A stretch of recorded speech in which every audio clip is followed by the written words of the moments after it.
Hello student, कैसे हैं आप सब। अभी देखो मैंने कुछ एग्जाम्पल करवाए थे। व्यक्तिगत प्रयोज्याय, राष्ट्रीय प्रयोज्याय निकालना, न्यूमेरिकल मतलब।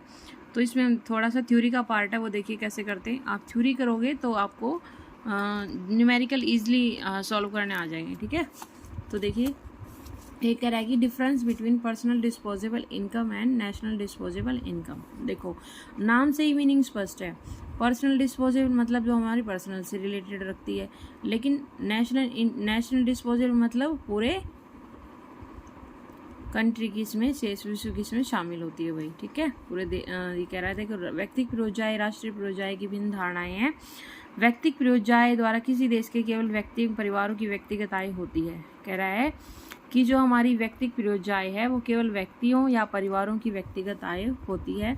इसके विपरीत जो राष्ट्रीय प्रयोज्याय है, जो नेशनल डिस्पोजेबल इनकम है, तो उसमें राष्ट्रीय प्रयोज्याय द्वारा समस्त देश की प्रयोज्याय को शामिल किया जाता है। राष्ट्रीय प्रयोज्याय की गणना करना कारक लागत पर निविल घरेलू उत्पाद आय, निविल अप्रत्यक्ष कर, ठीक है भाई, विदेशों से निविल कारक आय एवं शेष विश्व से निविल चालू हस्तांतरण का जोड़ होती है। ये जो इसमें देखो अलग अलग दिए हुए ना पॉइंट, इनको ध्यान से पढ़ लेना। इसके विपरीत व्यक्तिगत प्रयोज्याय या व्यक्तिगत आयकरों एवं सरकार के विभिन्न भुगतानों का अंतर होती है। आप देखो स्टेप वाइज बता रखा है इसने।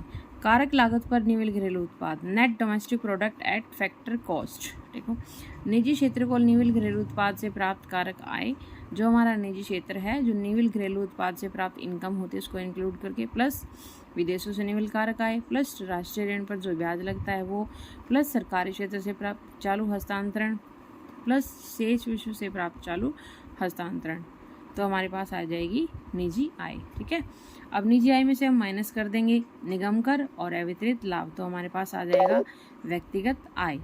अब व्यक्तिगत आय के बाद माइनस कर देंगे प्रत्यक्ष व्यक्तिगत कर, सरकारी प्रशासनिक विभागों की विविध प्राप्तियां, तो हमारे पास आ जाएगी प्रयोज्याय। ठीक है, प्रयोज्याय निकालनी है तो क्या करना पड़ेगा, व्यक्तिगत आय में से माइनस करेंगे प्रत्यक्ष व्यक्तिगत कर और सरकारी प्रशासनिक विभागों की विविध प्राप्तियां, तो हमारे पास आ जाएगी प्रयोज्याय।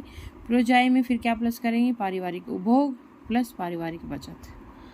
ठीक है, तो देखो उसके बाद सरकारी क्षेत्र की निविल घरेलू उत्पाद से प्राप्त कारक आय हमें आ जाएगी। विभागीय उद्यमियों को संपत्ति एवं उद्यमियों से प्राप्त आय, गैर विभागीय उद्यमों की बचत इसमें इंक्लूड होती है।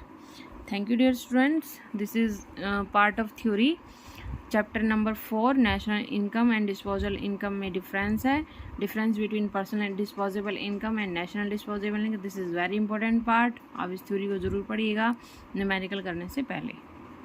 Thank you. इस चैनल को like and subscribe and share जरूर कीजिएगा।